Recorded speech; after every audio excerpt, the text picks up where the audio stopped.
ओम शांति। आज हम चर्चा करेंगे अवस्था से व्यवस्था। हम आत्मा की जैसी अवस्था होती है, हमारी बाह्य व्यवस्था भी वैसे ही हो जाता है। तो हमें अपनी अवस्था को ठीक बनाए रखना है।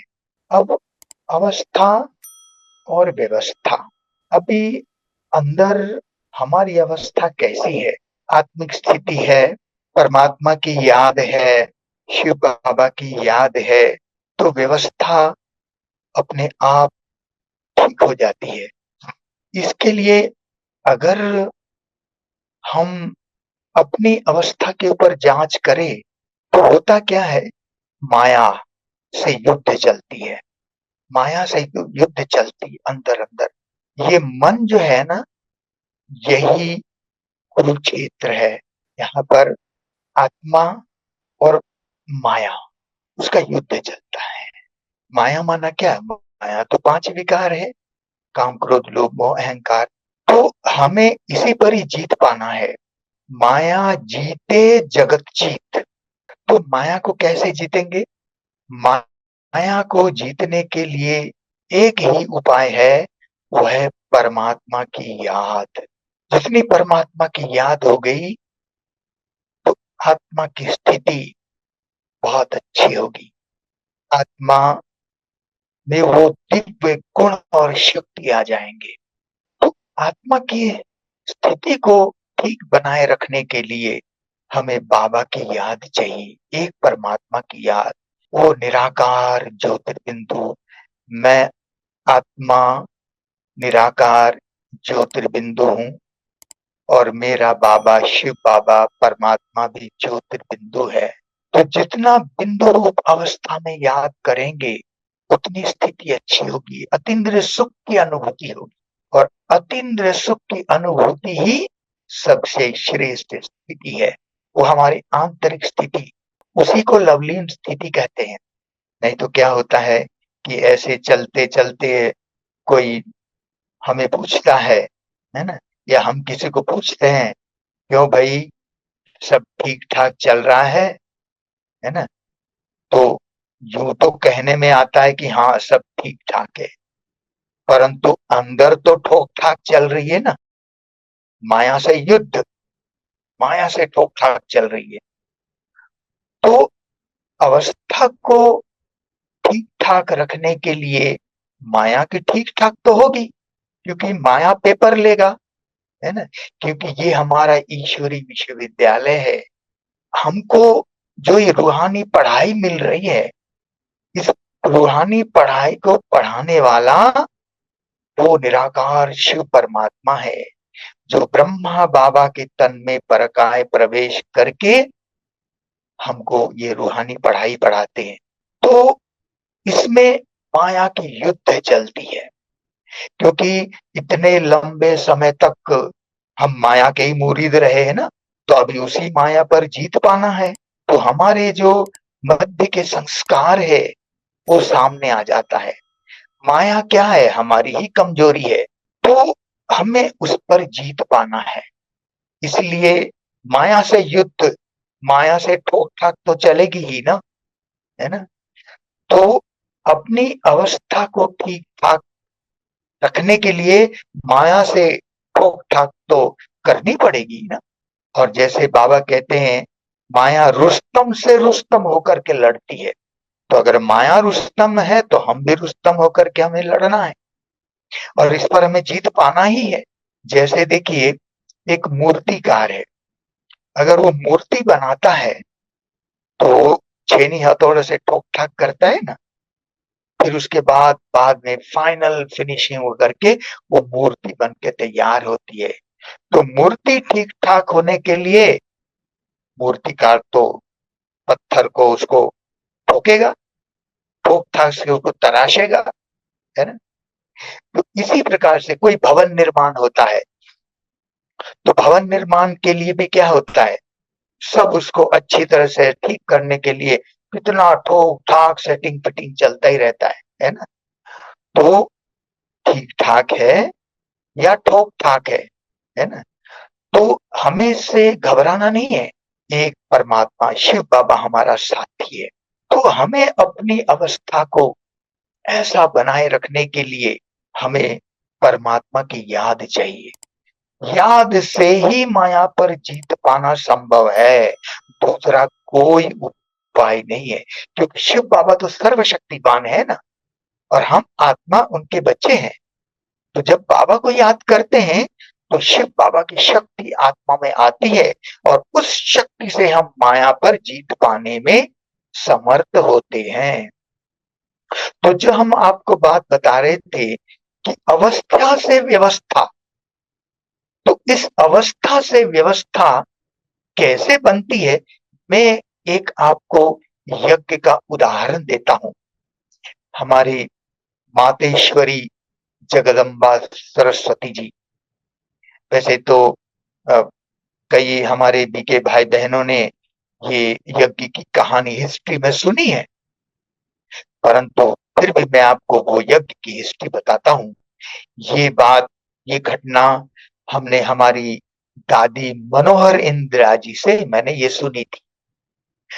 तो मनोहर दादी जी ने सुनाया था कि जब 1950 में 1950 में हमारा यज्ञ भारत में आया, उस समय तो सिंध हैदराबाद में हमारा यज्ञ की स्थापना हुई। उस समय तो तत्कालीन भारत ही था, परंतु 1947 में जब भारत आजाद हुआ, उसके बाद भी हमारा यज्ञ 3 साल तक वही सिंध हैदराबाद कराची में ही रहा।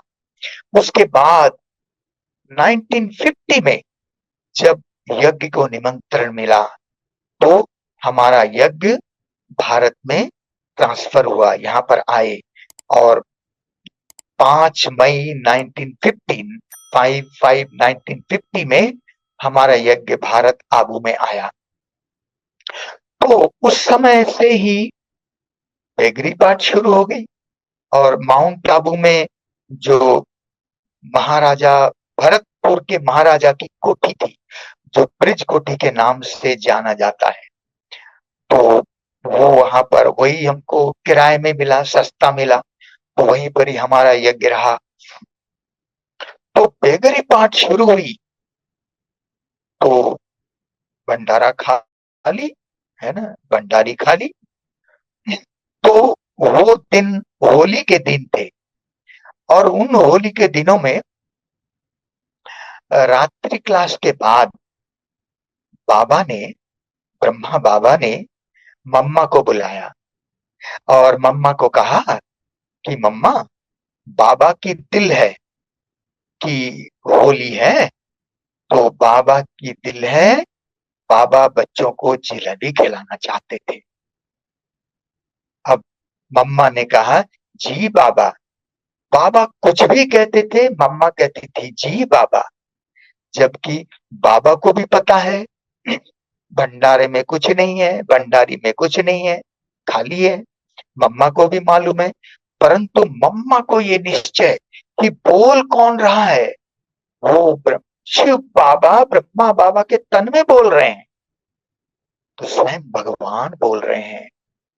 तो जब भगवान बोल रहे हैं तो जरूर होगा। तो उन्होंने कहा, मम्मा ने कहा, जी बाबा। अब मम्मा अब क्या करती, मम्मा ने रात भर योग तपस्या की, योग में बैठ गई, योग तपस्या में बैठ गई। अब मम्मा बिल्कुल अपनी अवस्था को उस एक अवस्था में बनाए रखा कि उनको निश्चय था भगवान ने कहा है तो जरूर वही व्यवस्था करेगा, और होना जरूर है, जलेबी बननी है, परंतु सामान कैसे आएगा, कहां से आएगा, कुछ मालूम नहीं। बाबा पर छोड़ दिया और योग तपस्या में बैठ गई। तो मम्मा की वो एक रस अवस्था, अब होता क्या है, अब जब अमृत वेला भी पूरा हो गया और सूर्योदय की लालिमा छाने लगी, तो उस समय दौड़ा दौड़ा एक सेठ पोटली लेके आया, एक बड़ा पोटली लेके आया और वो कहने लगा कि हमको मातेश्वरी जी से मिला दीजिए। पहरे वालों को बोला कि हमको मातेश्वरी जी से मिला दीजिए, मुझे बहुत जरूरी काम है। तो पहरे वाले ने फिर मम्मा के पास जाकर के मम्मा को संदेश दिया। मम्मा फिर धीरे धीरे जैसे मम्मा चलती है और आकर के मम्मा ने, जैसे मम्मा आई तो चरणों में गिर गया वो सेठ। और वो जो सेठ था वो ब्रिजकोटी के कुछ दूरी पर ही रहता था। वो रोज देखता था मम्मा को, बाबा को, सारी ब्रह्मा कुमारी बहनों को, श्वेत वस्त्रधारी बाबा कभी कभी जंगल में घुमाने ले जाते थे, सब वो देखता था, है ना। पर उनको ये पता थोड़ी था कि ये भगवान ने ये संस्था खोली है, यहाँ रूहानी पढ़ाई पढ़ रहे हैं, और ये स्वयं मम्मा ही जगदम्बा सरस्वती देवी है, ये तो उनको मालूम नहीं था। अब हुआ ये, मम्मा के चरणों में वो गिर गया और गिरते ही उसने कहा मुझे माफ कर दो, मुझे माफ कर दो, है ना। और वो पोटली, वो धन की पोटली थी, और मम्मा के चरणों में रख दिया। मम्मा ने बहुत प्यार से दृष्टि दी। फिर बाद में फिर वो सेठ जी ने सुनाया कि मुझे रात भर नींद नहीं आई। हुआ ये था कि वो सेठ जी एक देवी का भगत था, शायद अम्बा जी का ही भगत था, क्योंकि आबू से कुछ दूरी पर पे अम्बा जी का मंदिर है।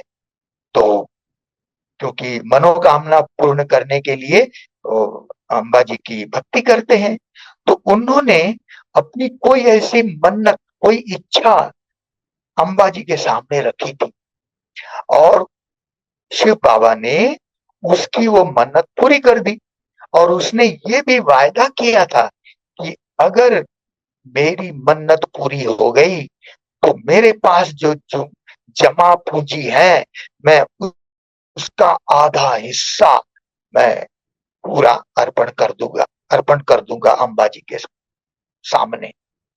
तो अब हुआ क्या, इधर मम्मा रात भर योग कर रही है और उधर उस सेठ को सपना आ रहा है, उनको साक्षात का सपना आ रहा है कि वो उसको वायदा याद आ रहा है, और मन्नत पूरी हो गई, और उसने वो वायदा पूरी नहीं की थी, है ना।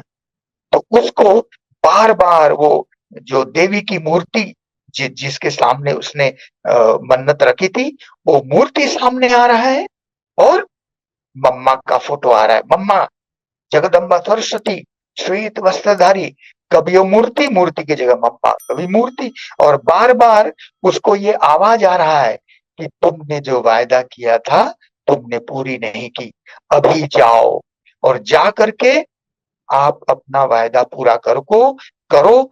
वो देवी कह रही कि मैं वहां उस रूप में आई हुई हूँ, है ना।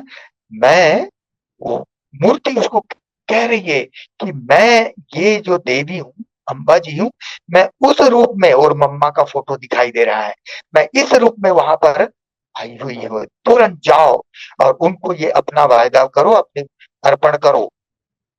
तो जब उसको बार बार ये उसको नींद नहीं आई, और उसको डर भी लगने लगा, अगर मैं अपने अपना वायदा पूरी नहीं की तो कोई अनहोनी ना हो जाए, तो डर गया। तो उसने अपनी सेठानी जी को बताया।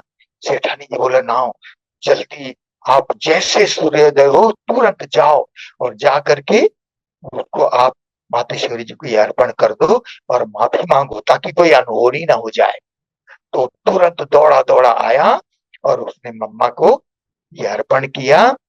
और फिर बाद में बाबा ने वो पोटली, मम्मा ने बाबा को वो पोटली दे दी।